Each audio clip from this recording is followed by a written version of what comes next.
Once a month, we get a visit from Twin Falls County Prosecuting Attorney Grant Loebs, and he's joining us in studio this morning. We're at 9 right now, coming up on 7 minutes after 9 o'clock. Actually, you're a native of Pocatello. This is more like the weather is there in the winter than it normally is here. Yeah, it's not good. I've not enjoyed this weather.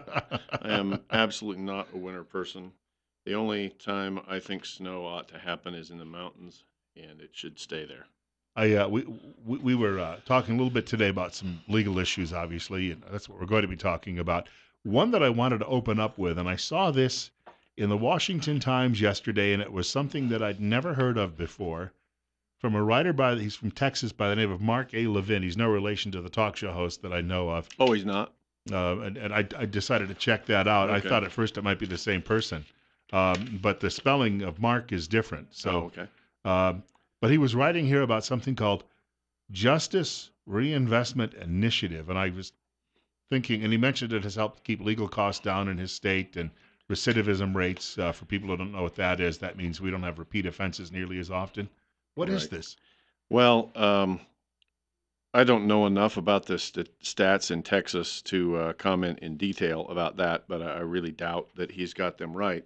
The justice reinvestment thing has been spreading across the nation. This is one of those things that's brought around the country by various interest groups, the Pew Research people, the Council on State Governments bring this into town and trot it out and they say this is the greatest thing in the world and it'll save you all this money. And in fact, this is what we did in Idaho 2 years ago. And it has created a lot of problems, which, to their credit, the people at the prison and in the legislature and in various departments are working to correct. And I hope we see some action by the legislature this year to correct some of the problems because um, as you read this article that you've mentioned by Mr. Levin, you see a thing that sounds too good to be true, doesn't it? You have all these prison costs, and you're going to reduce them by releasing these prisoners, and everything's going to be great. And not only that, crime rates will go down. Well, that doesn't happen. In fact, yesterday, well, on the 14th, there was this article in the paper in Idaho talking about the costs of Justice Reinvestment Initiative, which is we've done this in Idaho too. And what happens if you release people prematurely from prison? They don't just go and live a good life. I mean, some do, and we hope they do. But the fact that they have been released earlier than they otherwise would have means that a large number of them are going to recidivate, which is what you were just referring to, and they do. And when they do, the costs of that are borne because of this new initiative uh, significantly by the counties and the cities. The county jail system is responsible for taking these people back in once they violate. And one of the problems with the Justice Reinvestment Act that we're trying to get fixed this year is that on the old system, if you were in prison and you were released on parole, you would go out on parole. You were monitored by a parole officer. If you violated your parole, then you were dragged back into prison. Under this new system, when you violate your parole, you're put in the county jail. So it just takes money that was being spent by the states and makes the counties spend it. And of course, counties are the ultimate victims of the unfunded mandate. They don't get any extra money for it. So our jails are fuller as a result.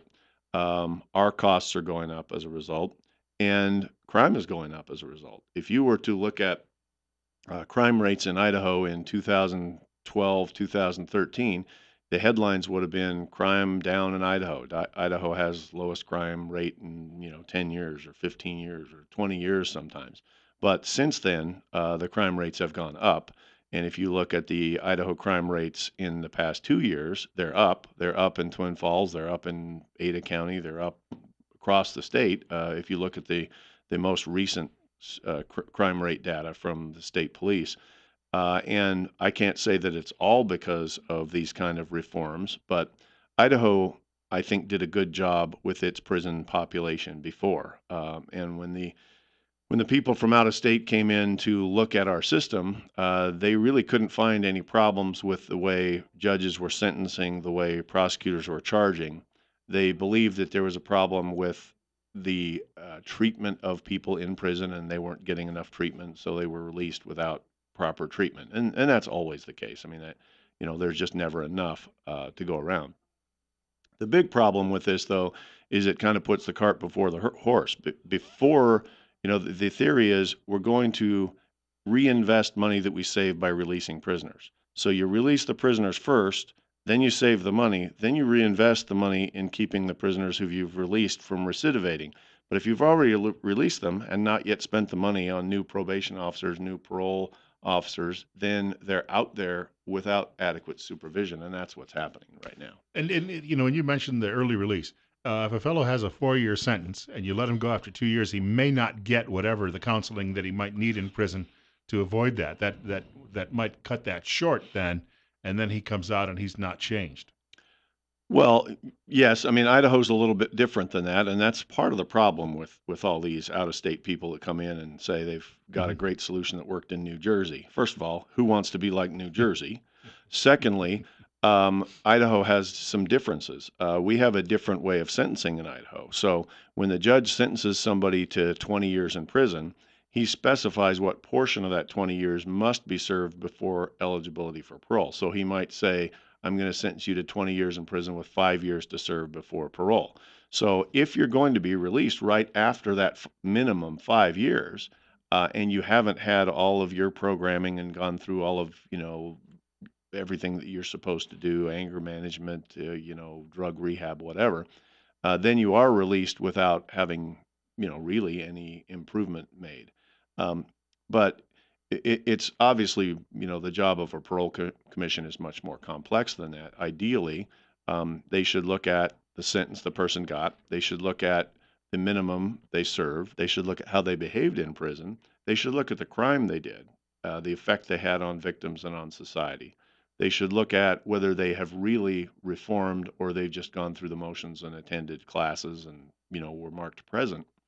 And they should look at the history of the offender because um, so much of the problem with these kind of things is, these bean counters will look at a population and they'll say, "Ooh, look how many people are in for nonviolent crimes. Hmm. They must be nonviolent. Therefore, we better release them quickly."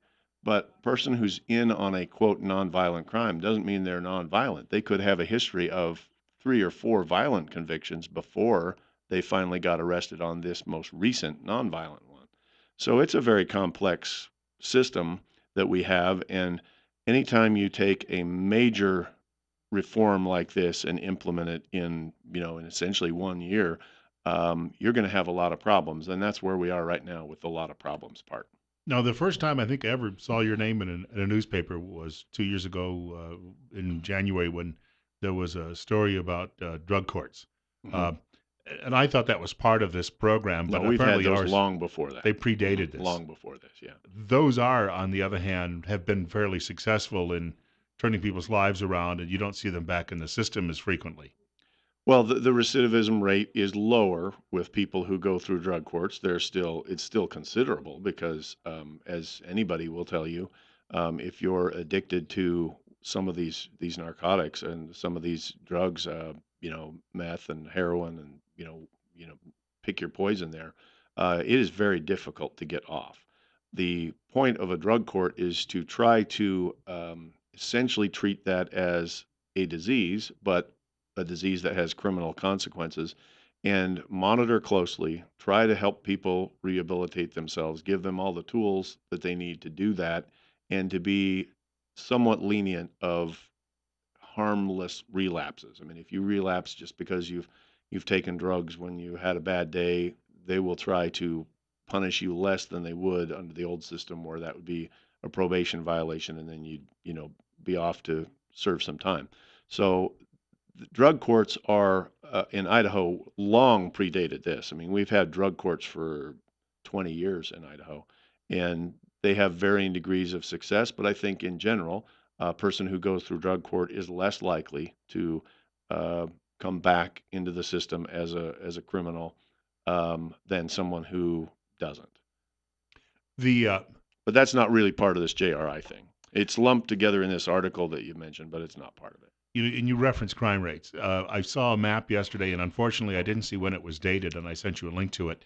But it's a map of just the general Twin Falls area, and some neighborhoods obviously have more crime than others. The newer neighborhoods, obviously, just because I guess they're new, they don't seem to have as much. Right. Albeit, when you build a shopping plaza in some area, you generally have some crime associated with that. I remember living in a city where we built a new mall in the city, and it became the highest place magnet for crime in the county. But a lot of this is just dealing with the influx of population. We're growing so fast.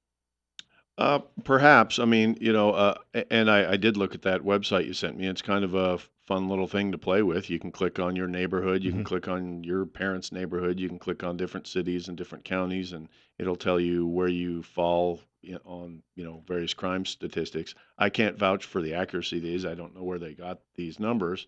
Um, and they show uh, what they show seems about right to me. I mean, they show Twin Falls in relationship to other places, and I kind of clicked around and saw, and it made sense. If you look at the crime stats for the state of Idaho, though, since 2014, they've been going up in virtually every category. They had been going down before that time, and now they're going up. If you look at the statewide crime profile for 2015, which is the most recent year that the state police have gathered that data, you'll see that we have crime rates that are up in almost every category: officers assaulted, crimes against persons, violent crime, overall crime rate, property crime. Uh, the only place I see where crime rates are down is in hate crime and petty theft cases. So whether that is just population based or because of other factors, I don't know. I mean, um, we have seen tragically a dramatic increase in assaults on police in Idaho, just like we have Just across yesterday. the nation. Just yesterday. Yeah, and a surprising and an alarming number of those people who've done these kind of crimes are people who are out of prison on parole. And so it's always tempting to say the crime rate's up because of this or because of that. Um, all I know is that left to its own devices, Idaho did a very good job of determining who should be in prison and who shouldn't. And as a result of our decisions over the past 20 some years, Idaho's crime rate was very low. There was then kind of a panic about, oh, but our incarceration rate is high, which all those numbers weren't exactly what they seemed to be either, because they counted some people who were not in prison as people in prison when we came up with those statistics. So, you know, the entire criminal justice system is an integrated whole. I mean, you can't fix one part of it, um, reform one part of it without affecting the rest of it. You can't release people earlier without affecting the crime rate. You can't release people earlier without affecting recidivism. And somebody's going to pay. If you're saving millions of dollars by not putting people in prison, somebody's going to pay, and those people are the counties. We've got more with prosecuting attorney Grant Loebs on the way. Right now it's 8. Bill Colley with you as well on Top Story on News Radio 1310 KLIX and newsradio1310.com. 20 minutes after 9 o'clock. Wanted to point out we're at 9:23 and it's 8. We're on our way maybe today up into the upper 20s. We hope to get to 30. Grant Loebs, the Twin Falls County prosecuting attorney, he's in studio with us this hour. In fact, if you have a telephone a question or comment, telephone us at 736-0300. Bill Colley as well on Top Story on News Radio 1310, KLIX and newsradio1310.com. I was just mentioning to you, there's a video clip at Real Clear Politics this morning.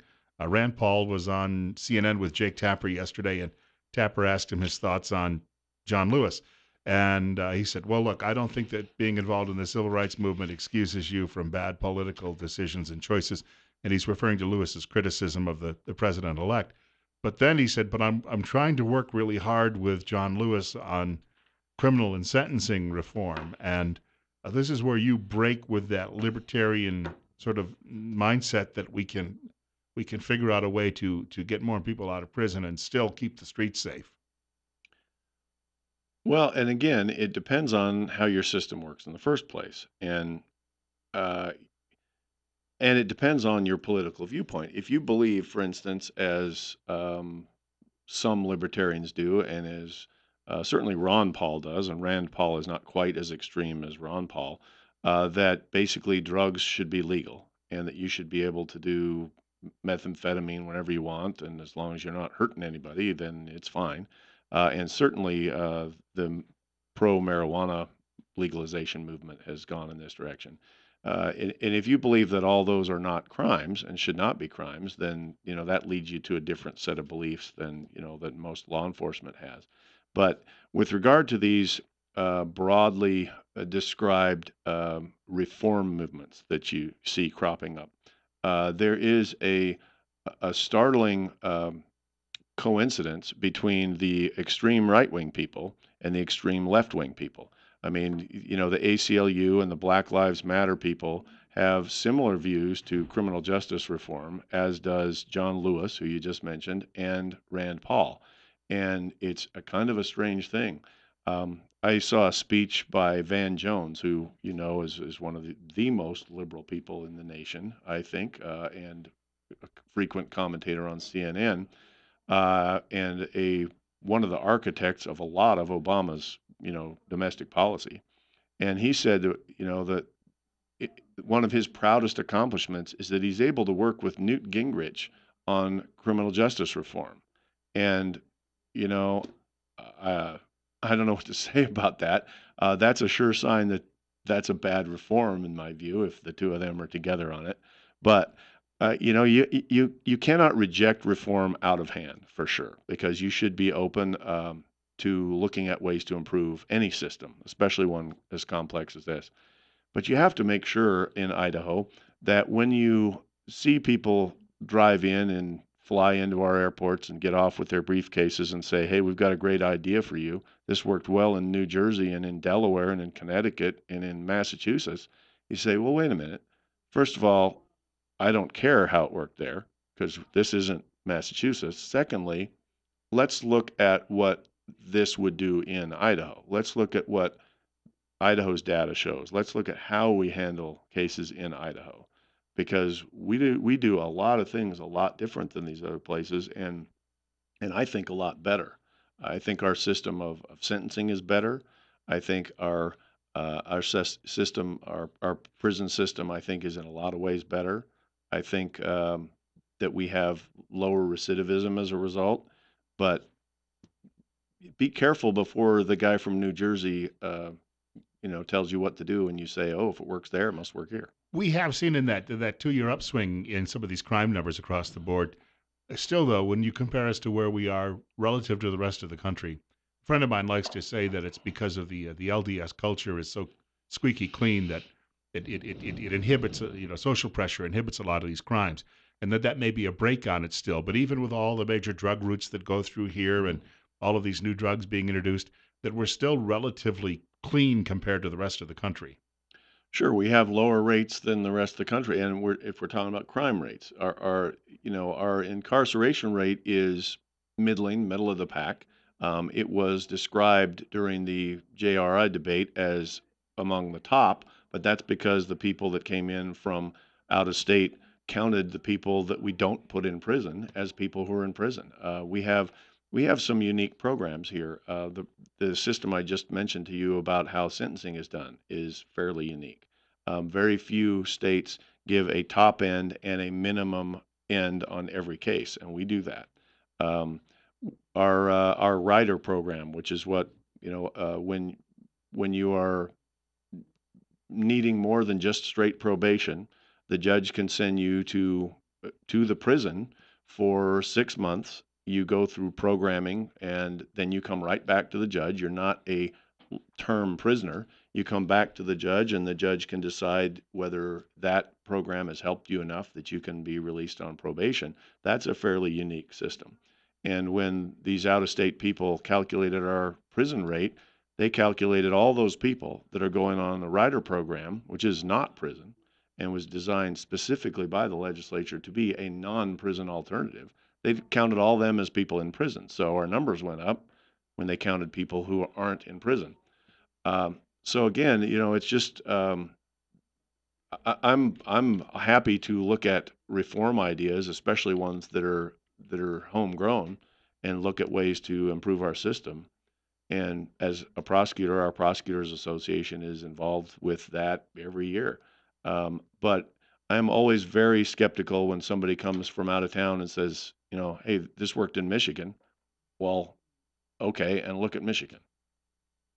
We've got more coming up with prosecuting attorney Grant Loebs. We're going to be talking a little bit about Supreme Court nominees in the next half hour. We'll have a name floated most likely within 2 weeks after Inauguration Day.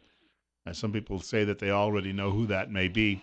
Details coming up on News Radio 1310, KLIX, and newsradio1310.com. Our studio guest is Prosecutor Grant Loebs, joining us from Twin Falls County this morning. We're at 9:34. It's 9. Bill Colley with you as well on Top Story on News Radio 1310, KLIX, and newsradio1310.com. There was a poll done by the Heritage Foundation which says that an overwhelming number of Americans want someone who's an originalist like Scalia. Now, I'm sure during the polling they had to explain to a lot of people on the telephone what an originalist is, but that the overwhelming number of Americans, especially Republicans and independents, want someone in that mold. But even Democrats, a high number of them, would approve of the same thing. So Trump's people say the next couple of weeks we'll have a name for that vacancy on the court. Any thoughts on what we'll see?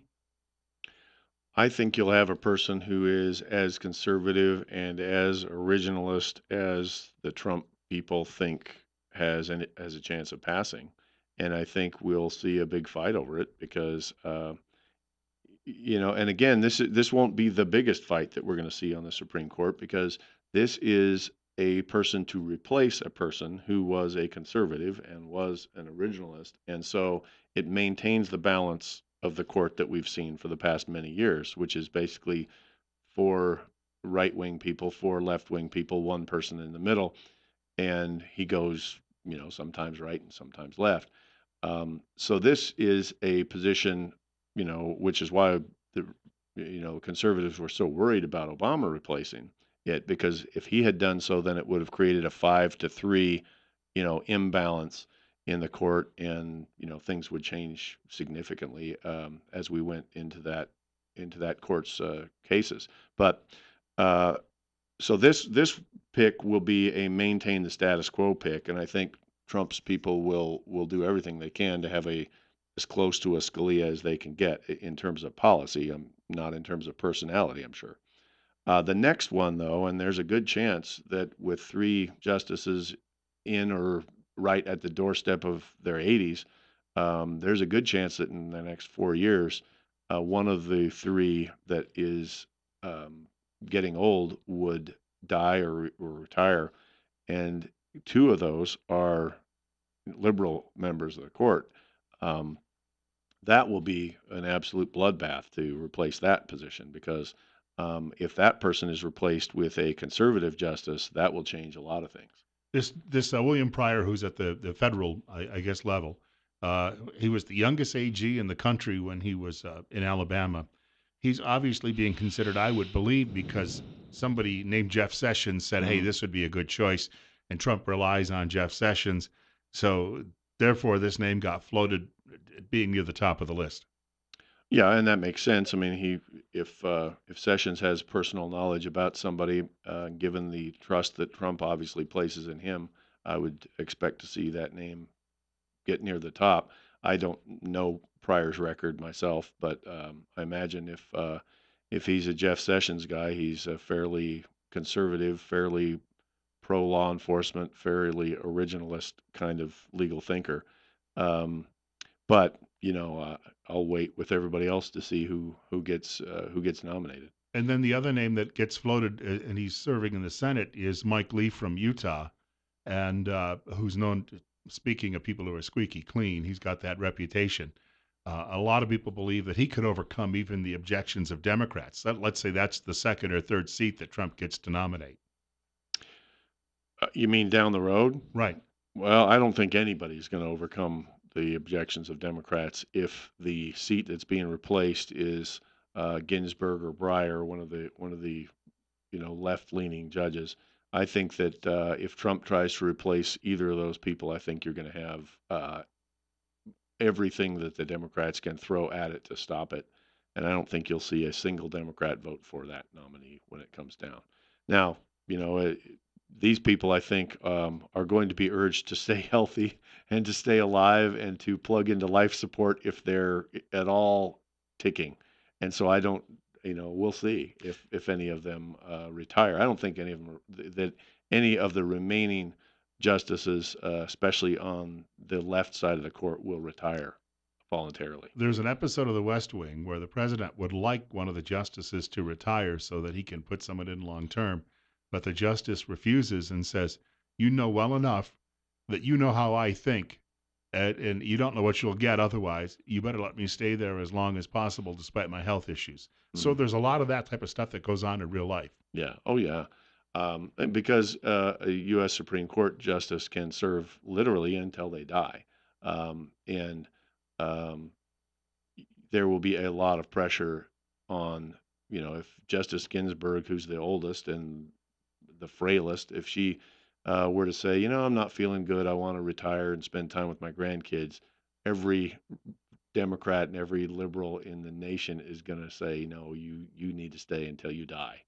And so, um, not in any way wishing anybody dies, but I'm just saying I think that if any of the liberal justices um, have thoughts about retiring while they're still healthy or even still functional, there's going to be a lot of pressure on them not to do so. We've got more with Grant Loebs coming up, prosecuting attorney from Twin Falls County. Your telephone calls too as well. Be patient. 20 minutes now from 10 o'clock. It's 10. On our way perhaps into the upper 20s before the end of the day. Bill Colley with you as well on Top Story on News Radio 1310 KLIX and News Radio 1310.com. Our studio guest is Prosecutor Grant Loebs. He's here from Twin Falls County. And if you have a comment or question, we left a couple of callers on the line just before the break. Wouldn't have given them enough time even to stop and have a quick sip of coffee. So, telephone number, if you've got a question or comment, 736 0300. 736 Bill Colley with you as well on Top Story on News Radio 1310, KLIX and News Radio 1310.com. Just a quick note, I've been telling you about the total body transformation system for a number of months now on the radio. A friend of mine, as I mentioned yesterday, has been on the diet 1 week and she's lost 9 pounds. She's just stunned by how quickly this is happening. She's also a registered nurse, so she knows from a medical standpoint that there's nothing harmful about this diet. It was developed by a 21-year-old company that has an A-plus rating from the Better Business Bureau. And I wanted to tell you, too, as well, it is proven to burn 6 times more fat and you'll lose 8 times more weight than normal results from diet and exercise alone. The meal replacement plan is healthier than most meals people eat.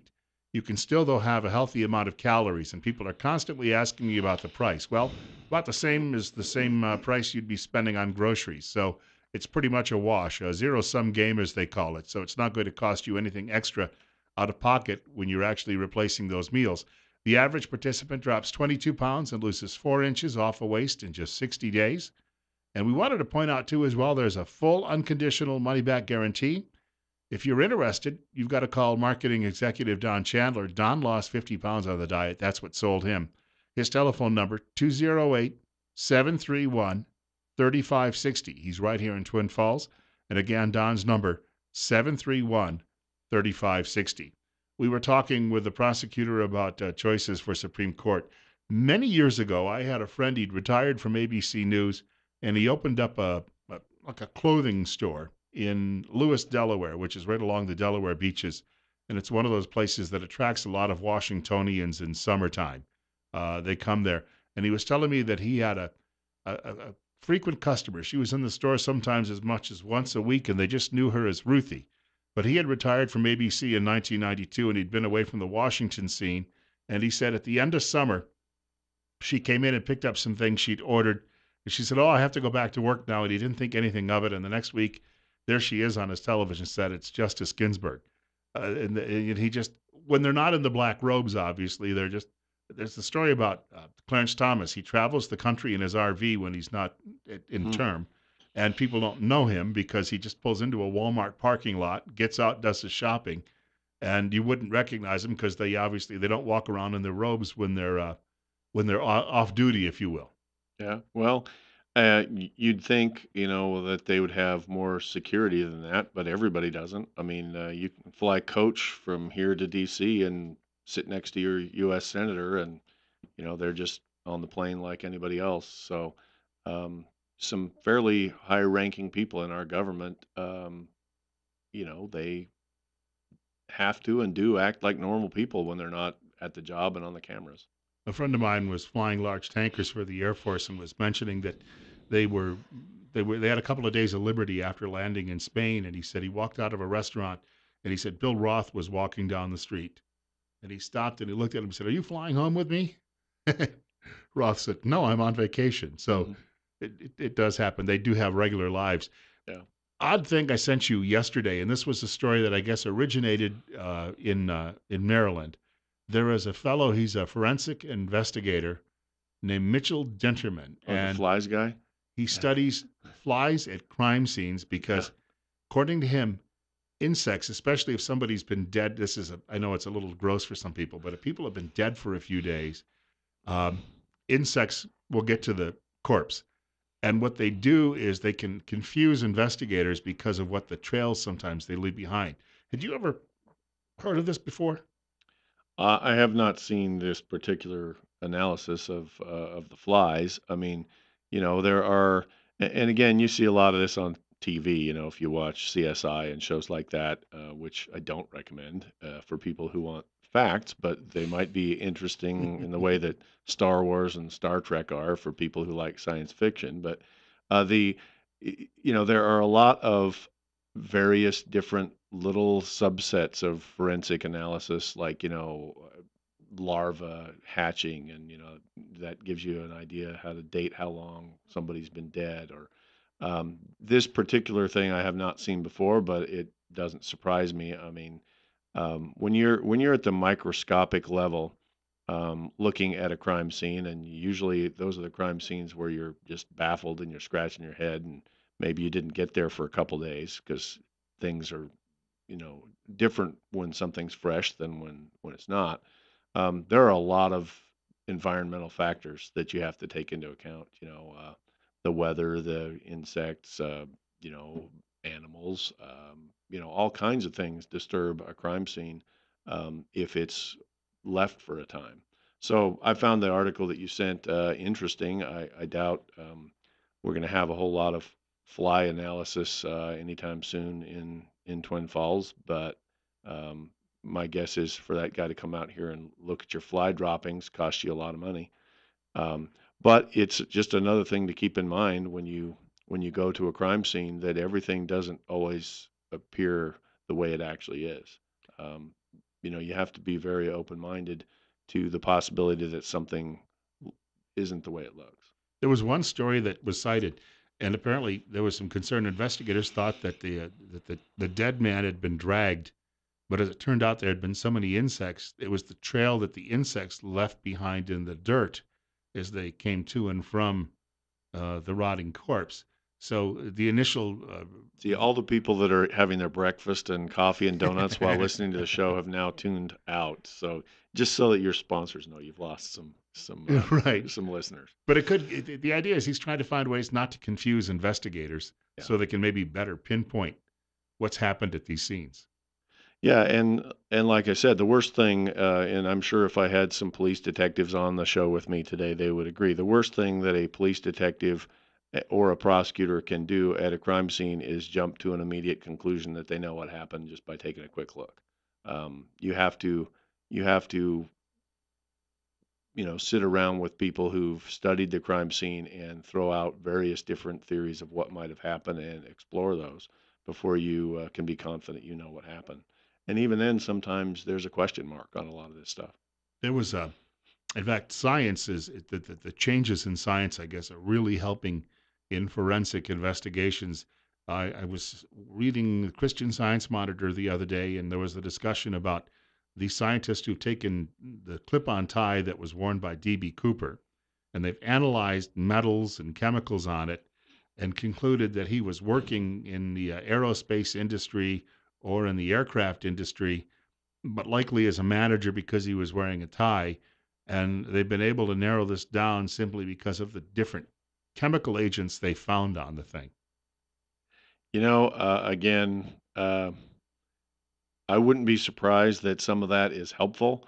you have to be careful in relying on it exclusively. And this gets to another discussion about criminal justice reform because the president just had a council convened to advise him on how bad science is in solving crimes. And I don't agree with the reports, but even things that we take for granted over the years, like fingerprints and ballistic analysis of bullets and shell casings and DNA, are questioned by this most recent report that the President's Council came up with.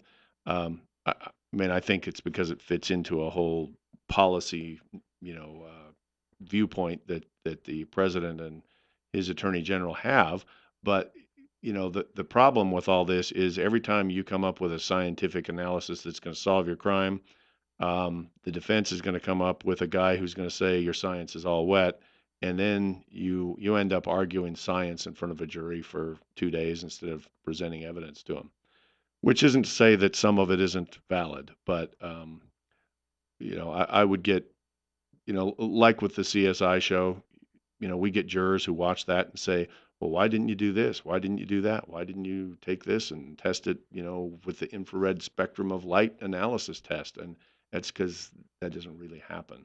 And a lot of this stuff sounds like it should be able to happen, but basically most crimes are solved the old-fashioned way. The other aspect of those shows is that there's been some concern that in some episodes they have actually detailed how someone might get away with a crime by covering up evidence, and that has actually been harmful in the criminal justice system because, let's face it, criminals are looking for new ways to get away with things. Yeah.